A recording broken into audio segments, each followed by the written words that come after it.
good, YouTube? This your man Spiel Dog. I saw Kid Austin fight the other, and it wasn't the most inspiring fight as far as him getting a big fight, but he has earned the right. He number two. So regards to how he looked in this one fight, he still got a right to get a hopefully a title shot. But see, what these guys got to understand when they start calling out Tank and want to fight Tank, or saying Tank ain't fight nobody, I don't necessarily agree with that. But let's just say for the sake of argument, we're gonna say that's true. If it is true, he take care of that light work. All of them get knocked out. There's only two guys that survived 12 rounds. And I would say you look at Shakur and some of these other guys, they going 12 rounds and getting decisions against these dudes. So even if the guys ain't on Tank level, he treating them like they ain't either, because they getting he taking them out of here. And so I've been saying this. Tank is on another level compared to the rest of the guys in that division. As much as I like Keyshawn Davis, I don't think he can beat Tank. I think he'll get hurt now, but I think Keyshawn's gonna really make his name when he get to the 140-pound division. I could be wrong about that, but he's very big for 135, so it looked to me like he won't have no problem when he move up. And it's a lot of better. It's just as many good fights at 140 as it is at 135. Just in case, for whatever reason, he might can't get a title shot when he want it. I'm looking forward to him moving up. I'm not so concerned with what Keyshawn do at 135. I think he's gonna make his name at 140 and 147. Because I can definitely see him in the next 5 or 6 years being a welterweight. He just looked like he can carry the weight. And he got the speed, power, and boxing skills to compete with anybody right now. Once again, Keyshawn is an Olympic fighter. Those guys that make it to the Olympics, you know how many dudes they had to beat to get there? It's not easy to get on that Olympic team. You got to go through just to make it on that team is an accomplishment. Then I think he got the silver medal or something like this, so that lets you know the boy can fight. He done seen everything it is to see. That's my only issue, is why is he moving so slow? Because when you've been to the Olympics, it ain't, these fights that he have, and most of them, they just really like sparring matches. These dudes ain't the dudes he been fighting so far, not on his level, regardless to how long or short he been in the professional rankings. Keyshawn been fighting for a long time, and he's an ex-Olympian. So I think at this point, that's the best fight for Tank in the 135 division. Yeah, I think that's the best fight, even with Shakur Stevenson out there. I think a fight with Keyshawn and Shakur, and Tank, is a much more exciting, much more fan-friendly fight.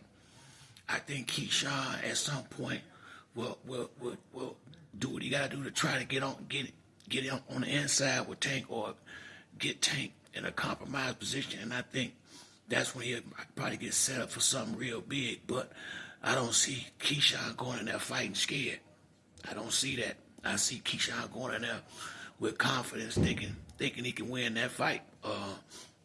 So where I'm sitting at now, I'm not even going to speak on Shakur and Tank fight no more. I'm to the point where I wouldn't even be surprised they never fight. It wouldn't shock me. It wouldn't shock me. That's just kind of way boxing go now. At least you put it like this, not at 135. And Tank said he was only going to have about 6 or 7 more fights. So after this Lamont Roach fight, it was about 5 more left. So I guess it's just about who he picked in them last 5. But I got the funny feeling Keyshawn Davis will get a shot at that title soon. Now, once again, just because Kid Austin didn't look the greatest last night, I don't hold that against a fighter. Sometimes you look good, sometimes you don't, but he still managed to win the fight. That is the main thing. Did you win or did you lose? Even Michael Jordan had bad nights. You know, in boxing, you have enough fights. There's gonna be some fights when you don't do as good as you have, and others, and the fans are gonna rightfully, come after you a little bit. That's part of the game. But sometimes that's how you get the fight you want, by going in there looking a little less than yourself against somebody that you should beat. That sometimes is a good way to get these guys to give you that big fight you've been looking for. And what happened the other night is the main reason why I was saying I don't see why Keyshawn Davis, is moving around Kid Austin. Hell, I mean, in my mind, as much as I like Kid Austin, I feel like Keyshawn is a more complete fighter at this point in their careers. And if Keyshawn was going to ever fight him, I would rather do it now than 3 or 4 years from now, when the boy that got more experience and going to be a better fighter, because he's definitely real strong. He's, I still feel like he's a problem. A young, strong, powerful guy, I mean, that ain't lost yet. I mean, who don't know how to lose. He gonna fight hard. The better the fighter, the better competition, the better all good fighters step up. You put better fighters in the ring with them, you get a better fight out the better fighters. So I ain't gonna hold one fight against nobody. So like I said, I'm looking forward to Keyshawn getting busy this weekend coming up. I think Keyshawn gonna knock this dude out. I think he gonna do it in a spectacular fashion, because he gonna be at home, and he been wanting to have a fight at home for a while. And I hope he really make his point clear in his hometown. I really hope it go down the way he would like it to. And I would like to see him in a big fight. I'm glad he calling Tank out now, because I felt like these guys he fighting is beneath him. I mean, it's time for Keyshawn to get in the mix. I mean, I think he that good. I thought he was that good when he first came out here. I just don't. Only thing I didn't like was how he was kind of disregarding Floyd Schofield. And I understand a lot of it's caused the boy father, but he can't control his father.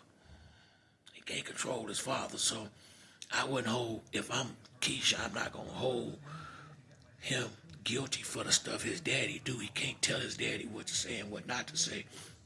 If I'm Keyshawn, that's a great fight. That's a great fight that he should win.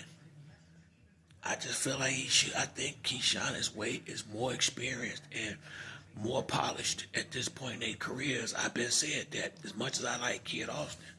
I've been saying I don't think Keyshawn Davis is the right route to go, but if his daddy feel like he's ready for these dudes, throw him in there. That's been my stance on it, and I still feel that way. If he think the boy ready, throw him on in there. He done made it up there in the rankings. It is what it is. Sometimes, but and you don't get better by fighting a bunch of guys you can beat. You get better fighting, better fighters. So the fact that he's willing, hey, if I'm Tank, take the fight. Take the fight and school him like you did Frank. But, I just feel like after watching what happened with Floyd Schofield, these guys should have way more respect for Tank. Because once again, even if he ain't fighting nobody, he damn sure making them look like they nobody too, if that be the case. And when everybody else, they going 12 rounds and struggling and going through all kind of stuff to get through these winnable fights. So, once again, Tank has been kind of vindicated just by not his own fight, just by another person fighting and showing that they can't do with that light work what Tank can do with it. Because you bring a B-level fighter there with Tank, he gonna school him and knock him out. Simple as that. And he gonna pretty much do it when he get ready. And you gotta respect that. But that's it for me on this video. If you like the video, hit the like and subscribe. Till the next time, it's your boy Spill Dog. I'm out.